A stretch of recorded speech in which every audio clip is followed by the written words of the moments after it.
no. If you thought the first movie was confusing in its reasoning to exist, somehow they made that look decent. We've gone way beyond the bizarre premise, assaults for no reason, characters acting erratic, and never explaining what's going on. Because that would be fucking crazy. No, this already pointless adaptation that had no business existing has done everything it could possibly do wrong. The release day rating doesn't lie. Look at that rating! Because when you have an iconic property like Five Nights at Freddy's, it doesn't exactly offer enough material for a set of movies, you actually have to figure out a clever way to adapt it. They kind of skip that part. In hindsight, it never really screamed potential. Occasionally you'll get a decent adaptation, fucking Twisted Metal is still going, had no right to be that good, well deserved. But Five Nights at Freddy's is the exact opposite. It takes the animatronics from the game, puts them into a boring, contrived narrative, and the sequel feels like they gave up right off the bat. Our lead Mike, Josh Hutcherson, doesn't exactly look enthused throughout this. I mean, he didn't in the first movie. I don't see this changing his tone, kinda like Sean Connery in his 6th Bond inning. And his 11-year-old sister, some reason not daughter, can't get over the loss of her murderous animatronic friends. You think even for that age, nobody she cared about dying would be enough. But no, it's off to Freddy's to pick up the much-needed plot device. With it, she can be lured back there to set the things free, a plan that technically wouldn't have worked out. But at the same time, Vanessa from the first movie, who did not die, also gets involved, and the combination of them both being there sets the events into motion. If you've seen this, you know how contrived this gets. The biggest issue of all is it's boring. Through about half the movie, nothing happens. The same forced dialogue, only not quite as random. At some point, Mike and Vanessa get into an argument for no reason. The plot needed it. But then you get these bizarre narrative choices. I'm not gonna get too into it. Some girl gets killed at the original Freddy's because the adults are incredibly stupid. By stupid, I mean 3 of them refuse to acknowledge the missing kid.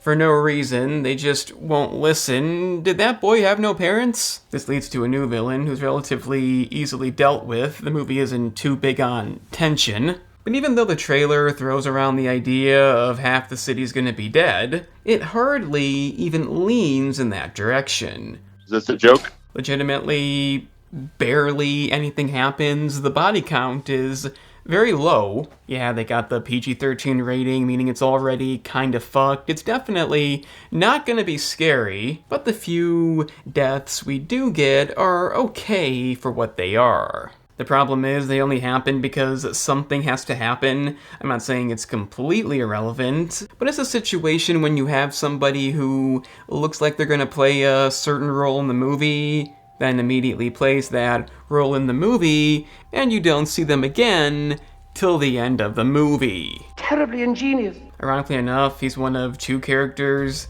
who do this. They're in the climax, and one other scene. I'd hardly call it a climax. It's not an edge-of-your-seat deal, and if you think the 3 leads who actually do stuff get development, you'd be wrong. I honestly think Black Sabbath put more effort into Forbidden. Even the first movie had some kind of payoff, and no such thing here. And that's because it's resolved too easily. Even moments that should be scary lack any tension. Hutcherson is beyond not wanting to be there. And because they have to widen the audience, the toned-down rating kills whatever's left. I actually saw this during a fan event, simply because of scheduling. It was quite embarrassing. Believe me, the free poster did not leave the theater, hardly got past the trash bin. But I'd love to know what the fans see in this movie. Don't even tell me it'll be a trilogy, it'll all make sense in the end. Even if the last movie goes all in and is the least bit entertaining, would that make sitting through the last 2 worth it? No, it wouldn't. It's not a TV series that has to get good. It's a series of movies that should have you invested with the first movie. Or at least intrigued. I've come to dislike people who come on and act overly infuriated, like they can't believe how bad something is. I think the general public's come to dislike that too. But when you have a series that so blatantly only exists to make money, that only continues because the artificial success garnered a strong box office, it's not exactly constructed criticism. I'm not mad, I didn't expect quality, I don't see how anybody could, but you can't tell me a cash grab wasn't the intention. I just don't see the point aside from occasional Easter eggs, assuming you still care. To me, the best thing about this is the return of Doug, the bizarre addition that somehow stuck, and they also brought back the taxi driver gag, so that's where the positives end. You do have Wayne Knight in this, playing an obsessively dickish robotics teacher. You'd think that would lead to something entertaining, but it again comes across as weird. Why is he so obsessed with Abby not displaying something that isn't amazing?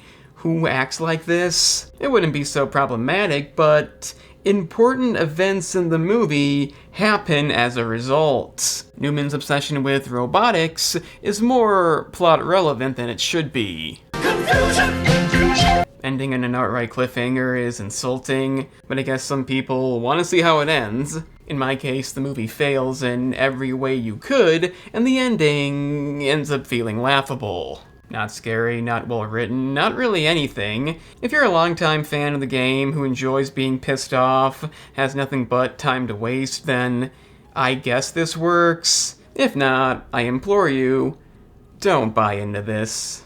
Please, don't support this. All copies.